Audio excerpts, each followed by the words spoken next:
तो लाइक और शेयर जरूर करना। दोस्तों सबसे पहले बात करते हैं कि आप मनाली पहुंच कैसे सकते हैं। मनाली पहुंचने के मैं 5 तरीके आपको बताता हूँ। पहला है फ्लाइट। मनाली का जो नियरेस्ट एयरपोर्ट है वो है कुल्लू मनाली एयरपोर्ट, जो भुंतुर में स्थित है। वहाँ से कुल्लू का डिस्टेंस 10 किलोमीटर और मनाली का डिस्टेंस 50 किलोमीटर है, लेकिन बहुत एक्सपेंसिव हो जाता है फ्लाइट से मनाली पहुंचना। मैं आपको सबसे सस्ता तरीका बताऊंगा। दूसरा तरीका है रेलवे। नियरेस्ट रेलवे स्टेशन है चंडीगढ़, पठानकोट और कालका। चंडीगढ़ से मनाली की दूरी 291 किलोमीटर, पठानकोट से 298 किलोमीटर, वहीं कालका से 282 किलोमीटर है। अगर आप ट्रेन से आने के इच्छुक हैं तो आप देश के किसी भी कोने से इन तीनों में से किसी भी सिटी में पहुंच सकते हैं। वहां से आपको बसेस के ऑप्शन मिल जाएंगे। अगर आप वॉल्वो बस चाहते हैं तो वो भी अवेलेबल है, जिसके चार्जेस 1000 रुपए से 2000 रुपए तक रहेंगे। चाहे तो ऑर्डिनरी बस ले सकते हैं हिमाचल प्रदेश की, जिसमें 500 से 600 रुपए चार्ज लिया जाएगा चंडीगढ़, पठानकोट या कालका से मनाली तक का। ये भी एक बेस्ट ऑप्शन रहता है अगर आप सस्ती यात्रा करना चाहते हैं तो।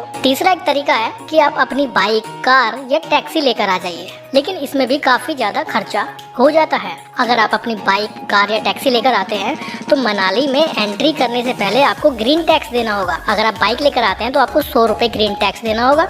अगर आप 5 सीटर कार लेकर आते हैं तो 200 रुपए का ग्रीन टैक्स देना होगा। इससे ज्यादा बड़ी कार लाते हैं तो 300 रुपए ग्रीन टैक्स पे करना होगा। वहीं बसेस और टेम्पो ट्रेवलर को 500 रुपए ग्रीन टैक्स पे करने के बाद ही आपको एंट्री मिलेगी मनाली में। चौथा तरीका है कि आप किसी ट्रैवल एजेंट के थ्रू अपने टूर को बुक कर लीजिए। वो भी एक तरीका है मनाली को एक्सप्लोर करने का। पांचवा और सबसे बेस्ट तरीका है बस। बसेस में आपको ऑप्शन मिल जाते हैं कि आप वॉल्वो से चले जाएं, सेमी वॉल्वो ले लें या फिर ऑर्डिनरी बस। वॉल्वो बस की किराए की बात करता हूँ तो 1400 रुपए से लेकर 2450-2500 तक का टिकट बनता है वॉल्वो बस में, जो काफी ज्यादा कॉस्टली हो सकता है। मैं आपको एक तरीका बताता हूँ कि आप ऑर्डिनरी बस से भी मनाली जा सकते हैं। दिल्ली से मैं अगर बात करूँ तो दिल्ली से भी ऑर्डिनरी बस चलती हैं, चंडीगढ़ से भी ऑर्डिनरी बस आपको मिल जाएंगी। ऑर्डिनरी बस और वॉल्वो बस में अंतर सिर्फ एसी का और नॉन एसी का होता है। सीट्स थोड़ी सी ऑर्डिनरी बस में और सेमी वॉल्वो बस में डिफरेंट होती है, लेकिन किराया भी बहुत कम होता है। मात्र 600 से 700 रुपए का किराया लगता है दिल्ली से मनाली का ऑर्डिनरी बस में। अगर आपको सबसे सस्ता तरीका जानना है तो वही सबसे सस्ता तरीका है। इसकी बुकिंग आप ऑनलाइन भी कर सकते हैं, ऑफलाइन भी ले सकते हैं। ऑनलाइन बुक करने के लिए आप HRTCHP की वेबसाइट online-hrtchp.com पर जाकर ऑनलाइन टिकट बुक कर सकते हैं और अपनी सीट को रिजर्व कर सकते हैं। तो ये था तरीका मनाली पहुंचने का।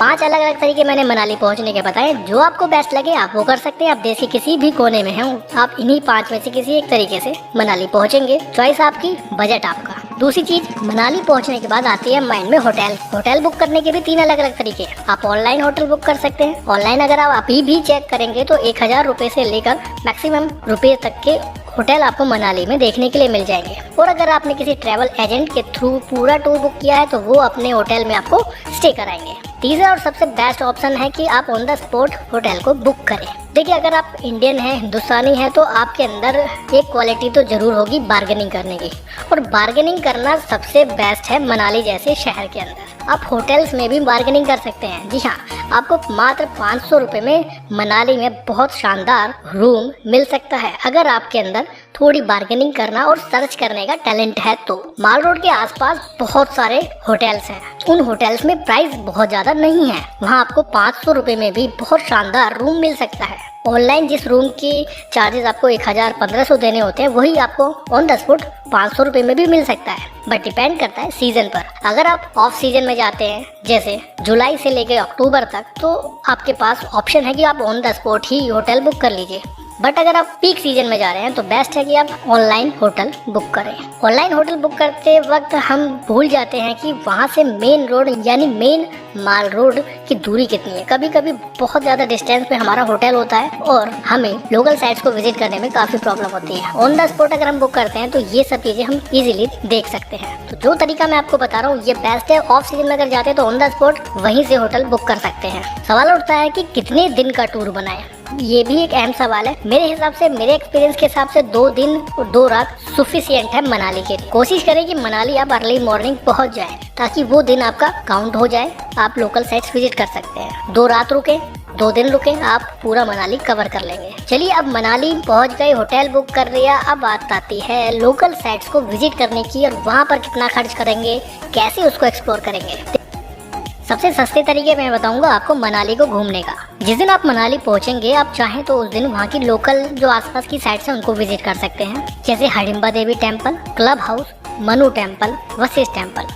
अगर आप इसके लिए टैक्सी वालों से बात करते हैं तो 1200 रुपये चार्ज करेंगे और इन सभी साइट्स को आपको घुमा लाएंगे। बट मेरा मानना है कि आप इसमें पैसा इन्वेस्ट ना करें, क्योंकि ये सभी जगह मनाली में बेहद पास में स्थित है। आप चाहें तो पैदल भी इन सब साइट्स को कवर कर सकते हैं। 4 से 5 किलोमीटर आपको पैदल चलना होगा और आप सारी साइट्स विजिट कर सकते हैं। एक छोटा सा सर्किट पूरा करना होगा। माल रोड से आगे की तरफ लेफ्ट हैंड से जो रास्ता जाता है वहाँ से जाइए, हडिम्बा देवी टेम्पल को कवर कीजिए। डुंगरी वन विहार भी वहीं पे मौजूद है और नीचे उतर के क्लब हाउस और मनु टेम्पल करके वापस माल रोड तक आ सकते हैं। 4 से 5 किलोमीटर आपको पैदल चलना होगा और आपकी सारी साइट्स विजिट हो जाएंगी और आप 1200 रुपये बचा सकते हैं। तो मेरा एक्सपीरियंस ये कहता है कि जब हम मनाली घूमने जाते हैं तो थोड़ा पैदल ट्रैक भी करना चाहिए, वहाँ के माहौल को एंजॉय करना चाहिए, वहाँ की लोकल साइट्स को एंजॉय करना चाहिए। और पूरा जो 4 से 5 किलोमीटर आपको पैदल चलना होगा, इसमें आप ओल्ड मनाली भी देखेंगे, वहाँ के ऊंचे देवदार के पेड़ों के जंगल भी देखने को मिलेंगे। तो मेरा मानना है कि आप पैदल भी इसको कर सकते हैं और आप पैसे बचा सकते हैं। हडिम्बा देवी टेम्पल में कोई एंट्री टिकट नहीं लगता है। डुंगरी वन विहार में एंट्री टिकट लिया जाता है। 8 साल से छोटे बच्चों के लिए 5 रुपए का और एडल्ट के लिए 10 रुपए का चार्ज लिया जाता है। बच्चों के लिए और बड़ों के लिए सभी के लिए बहुत अच्छी जगह आप एंजॉय कर सकते हैं। उसके बाद अगर आप क्लब हाउस आते हैं तो क्लब हाउस में एंट्री टिकट 25 रुपए है एडल्ट की और 10 साल से छोटे बच्चों के लिए 10 रुपए की एंट्री टिकट है। क्लब हाउस में आप एडवेंचर एक्टिविटी भी कर सकते हैं। इंडोर एक्टिविटी और आउटडोर दोनों ही एक्टिविटी आप कर सकते हैं, जैसे zip line, boating, river crossing, snowball. बहुत सारी एक्टिविटी क्लब हाउस में ही होती हैं। आप डे 1 में इन सब चीज़ों को कवर कर सकते हैं। अगर आप मनाली आते हैं तो मेरा एक्सपीरियंस ये कहता है कि क्लब हाउस जरूर जाइएगा, तब आपकी ट्रिप आप अच्छे से एंजॉय कर पाएंगे। तो ये सारी राइड्स आप पैदल ही कवर कर सकते हैं। आपको किसी भी तरह के ट्रांसपोर्ट पर पैसा खर्च करने की जरूरत ही नहीं है। डे 2 में आप सोलांग वैली जा सकते हैं। बेस्ट और सबसे अच्छा ऑप्शन है कि आप सोलांग वैली भी जाएं। सोलांग वैली जाने का क्या तरीका है? अगर आप टैक्सी हायर करते हैं तो 1200 रुपये वो चार्ज करेंगे राउंड ट्रिप का। अगर ऑटो बुक करते हैं तो 600 रुपये राउंड ट्रिप का चार्ज करते हैं। टैक्सी में ज्यादा लोग आ जाते हैं, ऑटो में मात्र 3 ही लोग आएंगे। आप चाहे तो बाइक भी हायर कर सकते हैं। 500 रुपये से लेकर 1500 रुपये तक की बाइक पर डे के रेंट पर आपको मिल जाएगी। 150 से 200 रुपये का पेट्रोल उसमें लगेगा एक्स्ट्रा और आप सोलांग वैली जा सकते हैं। और एक ऑप्शन है, आप हिमाचल प्रदेश की जो बसेस हैं रोडवेज, उनसे जा सकते हैं। मात्र 20 रुपये का टिकट लगता है। सोलांग वैली आपको वो ड्रॉप कर देंगे। चॉइस आपकी, बजट आपका जो अच्छा लगे वो बुक कर दीजिए और उसी से चले जाइए। लेकिन एक ऑप्शन आपको मिलता है, ऑटो से जाते वक्त आप सोलांग वैली के साथ साथ वशिष्ठ टेम्पल भी कवर कर सकते हैं। ऑटो वाले को आपको 100 रुपये एक्स्ट्रा देने होंगे। वो 600 प्लस 100 700 रुपये में आपको Solang valley plus Vashishtha temple भी कवर करा देगा। सोलांग वैली जाते वक्त रास्ते में ही एक अलग रास्ता है जो वशिष्ठ गाँव तक जाता है। वशिष्ठ गाँव में ही वशिष्ठ टेम्पल और राम टेम्पल है। वहाँ पर गर्म पानी के कुंड भी हैं, आप उन मंदिर में भी दर्शन कर सकते हैं। चलिए बात करते हैं सोलांग वैली की। सोलांग वैली की दूरी मनाली से 14 किलोमीटर है। बहुत अच्छा रोड बना हुआ है। आप बाइक से भी जा सकते हैं। आप अपनी कार लेकर आए हैं या अपनी बाइक खुद लेकर आए हैं तो उससे भी जा सकते हैं। बहुत सारी एडवेंचर एक्टिविटी सोलांग वैली में होती हैं। अगर आप अपनी गाड़ी, कार, बाइक कुछ लाए हैं तो कोई पार्किंग शुल्क सोलांग वैली में आपको नहीं देना पड़ेगा। रोड साइडेड पार्किंग है, वहीं पे खड़ी करनी होगी और आप सोलांग वैली में एंजॉय करने जा सकते हैं। अगर आप स्नोफॉल के सीजन में आते हैं तो बहुत सारी एडवेंचर एक्टिविटी वहाँ पर एक्टिवेट हो जाती हैं, जैसे स्कीइंग। 2000 रुपये चार्ज लिया जाता है पर कपल का, जिसके साथ guide plus snow dress available होती है। अगर आप सिर्फ स्नो ड्रेस लेना चाहते हैं तो 250 रुपये देना होगा आपको। स्नो ड्रेस प्लस शूज आपको दिए जाएंगे, आप बर्फ में एंजॉय कर सकते हैं। इसके अलावा अगर आप पैराग्लाइडिंग करना चाहते हैं तो 1600 रुपये शॉर्ट हाइट पैराग्लाइडिंग का चार्ज है और ज्यादा हाइट से आप पैराग्लाइडिंग करना चाहते हैं तो 3200 रुपये चार्ज लिया जाता है। रोप वे सोलांग वैली में अवेलेबल है।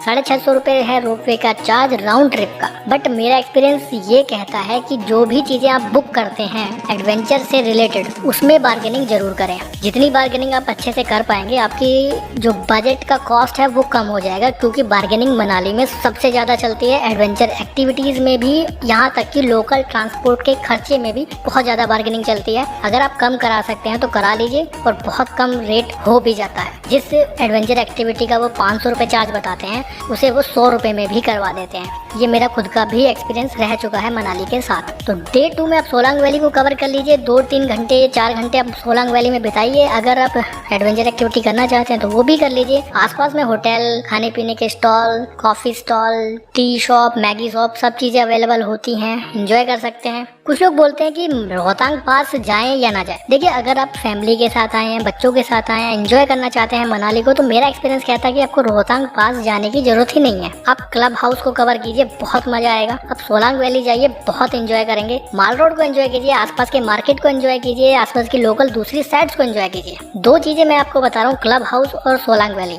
अगर आप ये दोनों कवर करते हैं तो आपकी मनाली ट्रिप बहुत मजेदार होने वाली है। आपको रोहतांग पास जाने की जरूरत नहीं है। रोहतांग पास में कोई एडवेंचर एक्टिविटी नहीं होती है, सिर्फ बहुत ज़्यादा स्नो होती है सर्दियों के मौसम में, इसीलिए लोग वहाँ जाते हैं। लेकिन बहुत ज़्यादा ट्रैफिक जाम भी वहाँ पर हो जाता है, बहुत ज़्यादा हेक्टिक हो जाता है। पूरा दिन आपको लग जाता है रोहतांग पास ट्रिप के लिए, क्योंकि 50 किलोमीटर दूरी है मनाली से रोहतांग पास की। 50 किलोमीटर जाना, 50 किलोमीटर वापस आना, यानी 100 किलोमीटर आपको गाड़ी में ही रहना होगा और जर्नी बहुत ज़्यादा हेक्टिक हो जाती है अगर आप फैमिली के साथ जाते हैं। तो मेरा एक्सपीरियंस कहता है कि आपको नहीं जाना चाहिए। रोहतांग पास जाने के लिए आपको परमिट भी बनवाना पड़ेगा। अगर आप खुद की कार लेकर आते हैं तो 500 रुपये में परमिट बनता है रोहतांग पास जाने के लिए। उसको आप चाहे तो ऑनलाइन बनवा सकते हैं, चाहे तो वहाँ पर SDM ऑफिस से भी बनवा सकते हैं, या फिर वहाँ पर जो टूरिज्म एजेंट होते हैं उनसे कांटेक्ट करके भी आप परमिट बनवा सकते हैं। अगर आप वहाँ से टैक्सी हायर करते हैं तो 2500 रुपये चार्ज करेंगे वो आपको रोहतांग पास घुमा कर लाने का। परमिट वगैरह की टेंशन सब उन्हीं की रहेगी। ऑटो अवेलेबल नहीं है।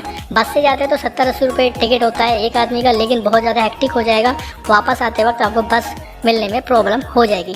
बाइक रेंट पे ले सकते हैं, पहले भी बता चुका हूँ, 500 से 1500 रुपये में बाइक मिल जाएगी। अलग से पेट्रोल डलाना होगा। आप चाहें तो रोहतांग पास जा सकते हैं। परमिट भी वो बना के देंगे, 300 रुपये परमिट के एक्स्ट्रा आपसे चार्ज करेंगे रोहतांग पास के लिए। लेकिन अगर आप फैमिली या कपल के जा रहे हैं तो रोहतांग पास आप अवॉइड कर सकते हैं। 2 दिन में आप मनाली की बाकी साइड्स को कवर कीजिए, एंजॉय कीजिए, बहुत इंजॉयबल आपकी जर्नी रहेगी। फूड की बात करते हैं, हर तरह का सभी तरह का फूड मनाली में अवेलेबल है। एक सवाल उठता है कि बेस्ट टाइम कौन सा है मनाली जाने का। देखिए, मनाली एक ऐसा शहर है जहाँ पूरे साल भीड़ लगी रहती है। पीक टाइम की मैं बात करूँ तो स्नोफॉल के टाइम पे सबसे ज्यादा पब्लिक यहाँ पर आती है, सबसे ज्यादा टूरिस्ट आते हैं। वो नवंबर से लेकर फरवरी मार्च तक स्नो अवेलेबल रहती है, तभी टूरिस्ट सबसे ज्यादा आते हैं। 500 550 तक भी कपल पर डे मनाली में एंट्री कर चुके हैं एक सर्वे के अकॉर्डिंग। दूसरे सीजन में 350-300 कपल पर डे एंट्री करते हैं मनाली के अंदर। अगर आप स्नो एंजॉय करना चाहते हैं तो नवंबर से फरवरी मार्च तक आप कभी भी आ सकते हैं। बहुत ज्यादा स्नो आपको देखने के लिए मिलेगी और बहुत सारी एडवेंचर एक्टिविटी जो स्नो में होती हैं वो एक्टिवेट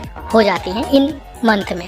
थोड़ा सा कॉस्टली हो जाता है नवंबर से फेब के मंथ के बीच में। सबसे सस्ता सीजन होता है जुलाई से लेके अक्टूबर तक। अगर आप आते हैं तो बहुत सस्ता सीजन रहता है, सारी चीज़ें बहुत सस्ती आपको मिल जाएंगी, बट स्नो वाली एडवेंचर एक्टिविटी आपको देखने के लिए नहीं मिलेंगी। चलिए अब बात करते हैं बजट की, कितना बजट हमारा लग सकता है। देखिए, अगर आप 2 लोग जाते हैं तो जिस तरह से मैंने ट्रिप को बनाया है, जिस तरह से मैंने आपके सामने ये चीज़ें रखी हैं, अगर आप 2 लोग जाते हैं तो आप 6 से 6.5 या 7,000 मैक्सिमम में ये पूरी ट्रिप एंजॉय कर सकते हैं। दिल्ली से मैं रेट बता रहा हूँ। अगर आप इस तरह से ट्रिप को मैनेज करेंगे तो आप 6.5, 7 या 6 से 7 के बीच में आप इस पूरी ट्रिप को एंजॉय कर लेंगे। अब बहुत आपको मजा आने वाला है। थोड़ा और कॉस्ट बढ़ाते हैं और भी ज़्यादा चीज़ें आप इसमें ऐड कर सकते हैं, वो आपके बजट पर डिपेंड करता है। मैंने मिनिमम बताया, मेरा मकसद था मैं सबसे कम से कम में आपको मनाली की ट्रिप बता सकूँ कि कैसे कर सकते हैं। मेरा मकसद ही MS व्लॉगर का मकसद ही होता है कि सबसे सस्ता तरीका अपने व्यूवर्स को बता सकें कि वो परेशान ना हो किसी भी शहर को घूमने में। लोगों के मन में होता होगा कि यार मनाली जाएंगे तो कम से कम 20-30 हज़ार रुपये खर्च हो जाएंगे, लेकिन ऐसा नहीं है। ट्रिप को मैनेज करना पड़ता है, बनाना पड़ता है। उसी ट्रिप को बनाने में मैं आपकी हेल्प करता हूँ। वीडियो कैसी लगी कमेंट बॉक्स में बताइएगा। कोई सवाल रह गया है तो वो भी कमेंट बॉक्स में डाल दीजिए, पूछ सकते हैं, जरूर जवाब दूंगा। जितना जल्दी हो सकेगा उतना जल्दी जवाब दूंगा। लाइक जरूर कर लीजिए, अगर वीडियो यहाँ तक देखिए तो यार एक लाइक जरूर कर लीजिए। आपके एक लाइक से इंस्पिरेशन मिलती है मुझे कि मैं अच्छे से अच्छा कंटेंट, अच्छे से अच्छी वीडियो, अच्छे से अच्छी इन्फॉर्मेशन आप तक पहुँचाता रहूँ। और अब जो समय आने वाला है, नवंबर से ये पीक सीजन शुरू हो जाएगा, मनाली का स्नोफॉल कुछ ही दिनों बाद शुरू हो जाएगी, तो टूरिस्ट का जमावड़ा वहाँ लगना स्टार्ट होने वाला है। बहुत